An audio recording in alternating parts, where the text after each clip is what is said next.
Welcome to everyday cooking. Chocolate brownies பிடிக்காதவங்க யாராவது இருக்காங்களா என்ன? நிறைய சாக்லேட் போட்டு வாயில் போட்ட உடனே கரையிற மாதிரியான ப்ரௌனி எப்படி இருக்கும்? அதையும் நம்ம வீட்டிலேயே பர்ஃபெக்டாக செஞ்சால் செம்ம டேஸ்டான பர்ஃபெக்ட் சாக்லேட் ப்ரௌனிஸ் செய்யலாமா? இனிப்பா சாக்லேட்டோட ஆரம்பிக்கலாமா? ஒரு 100 கிராம் மில்க் சாக்லேட் நான் இங்கே எடுத்திருக்கேன். நீங்கள் டார்க் சாக்லேட்டும் எடுத்துக்கலாம், காம்பவுண்ட் சாக்லேட் எந்த மாதிரி சாக்லேட்னாலும் 75லேருந்து 100 கிராம் வர மாதிரி பார்த்துக்கோங்க. குட்டி குட்டியாக இந்த மாதிரி கட் பண்ணிக்கோங்க. அடுத்ததாக ஒரு பவுலில் 1/2 கப் ப்ரௌன் சுகர், 1/4 கப் சர்க்கரை எடுத்துக்கலாம். இதோட 1/2 கப் உருக்கின வெண்ணெய் சேர்த்து கலந்து விடணும். இந்த கலவையை நல்லா சாஃப்டாக அடிக்கிறதுக்கு பேர் க்ரீமிங். இந்த க்ரீமிங் கேக்கோட சாஃப்ட்னஸ்க்கு ரொம்ப ரொம்ப முக்கியம். க்ரீமிங்கை நீங்கள் வெண்ணெயை உருக்காமலே கை வச்சே பண்ணலாம். உள்ளங்கை வச்சு அழுத்தியே க்ரீம் மாதிரி கொண்டு வரணும். அது ட்ரெடிஷ்னல் மெத்தட். அது கொஞ்சம் கஷ்டம் மாதிரி இருந்துச்சுன்னா இதையே ஃபாலோ பண்ணுங்கள். இந்த க்ரீமிங் ப்ராசஸ் முடிஞ்சிருச்சுன்னா 2 முட்டையை உடச்சி இதில் ஊற்றுங்க. முட்டை ஸ்மெல் வராமல் இருக்கணும் இல்லையா? அதுக்காக ஒரு பெரிய ஸ்பூன் வெனிலா எசன்ஸ் சேர்த்துக்கலாம். இதை இப்போ மறுபடியும் நம்ம நல்லா க்ரீமியாக அடிச்சுக்க போகிறோம். இங்கே எதுவும் தனித்தனியாக நிற்கவே கூடாது. எல்லாம் கலந்து சாஃப்டாக இந்த மாதிரி வந்துடணும். வெட் இன்க்ரீடியன்ஸ் ரெடினா அடுத்ததாக ட்ரை இன்க்ரீடியன்ஸ். ட்ரை இன்க்ரீடியன்ஸில் நம்ம சேர்க்க போகிறது 3/4 cup maida, 1/4 cup cocoa powder, 1 teaspoon baking powder, கொஞ்சம் உப்பு. இதை சலிச்சு வெட் இன்க்ரீடியன்ஸோட சேர்த்துக்க போகிறோம்.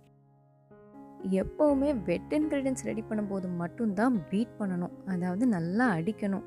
ஒன்ஸ் நீங்கள் ட்ரை இன்க்ரீடியன்ஸ் சேர்த்துட்டீங்க அப்படின்னா இந்த மாதிரி ஃபோல்டு தான் பண்ணணும். இந்த மாதிரி கலந்து விட்டிங்கன்னா தான் அந்த வெட் இன்க்ரீடியன்ஸோட ஃப்ளஃபினஸ் போகாது. அப்போ தான் நம்ம கேக்கும் நல்லா ஃப்ளஃபியாக வரும்.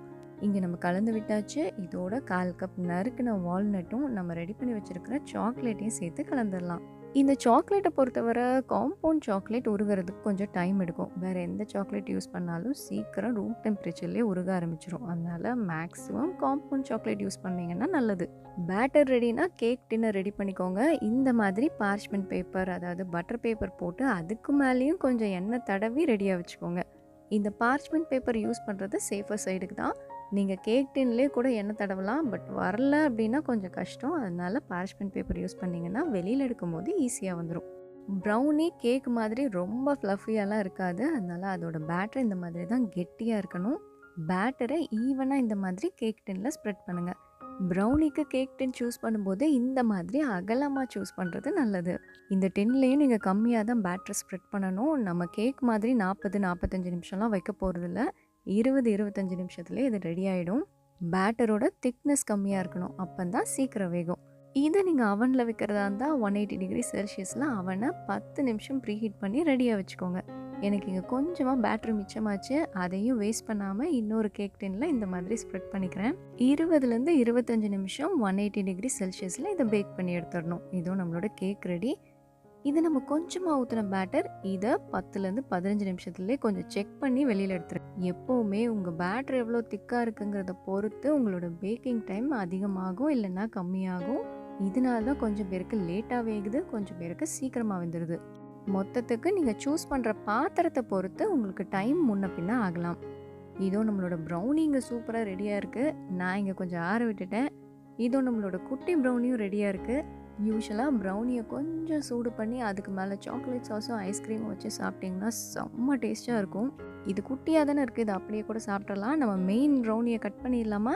நீங்கள் என்ன பண்ணலாம், ப்ரௌனியை இந்த மாதிரி குட்டி குட்டியாக பீஸ் போட்டு ஃப்ரிட்ஜில் வச்சிடலாம். அப்புறம் வேணுங்கிற டைம் வெளியில் எடுத்து மைக்ரோவேவ் பண்ணி அப்புறம் சாஸ் போட்டு அதுக்கு மேலே ஐஸ்கிரீம் வச்சு சாப்பிடுங்க. செம்ம டேஸ்ட்டாக இருக்கும். ஆனால் ஒன்று, ஃப்ரிட்ஜில் வச்சா கண்டிப்பாக கெட்டியாகும். அதுக்கப்புறம் நீங்கள் சூடு பண்ணால் தான் சாஃப்ட் ஆகும். அதை மனசில் வச்சுக்கோங்க. நீங்கள் கிளாஸஸ் போனீங்கன்னா தெரியும், யூஸ்வலாக ப்ரௌனியில் இந்த ஓரம்லாம் கட் பண்ணிடுவாங்க. ஏன்னா ஓரம் கொஞ்சம் ஹார்டாக தெரியும், அன்ஷேப்பாக இருக்கும். அதனால் ஓரம்லாம் கட் பண்ணிட்டு தான் குட்டி குட்டியாக பீசஸ் போடுவாங்க. அப்போ அந்த கட் பண்ண பீசஸ்லாம் என்ன செய்கிறதுன்னு கேட்குறீங்களா? கொஞ்சம் பாலை ஊற்றி மில்க் ஷேக்காக அடிச்சிருங்க. அதை ஃப்ரிட்ஜில் வச்சு சில்லுன்னு குடிங்க. செம்ம டேஸ்ட்டாக இருக்கும். சாக்லேட் ப்ரௌனி மில்க் ஷேக் நல்லா இருக்குல்ல? குடிக்கவும் நல்லாயிருக்கும். இங்கே நம்மளோட ப்ரௌனி ரெசிபி முடிஞ்சது. இன்ஸ்ட்ரக்ஷன்ஸை கரெக்டாக ஃபாலோ பண்ணுங்கள். பர்ஃபெக்டாக நீங்களும் ப்ரௌனி செய்யலாம்.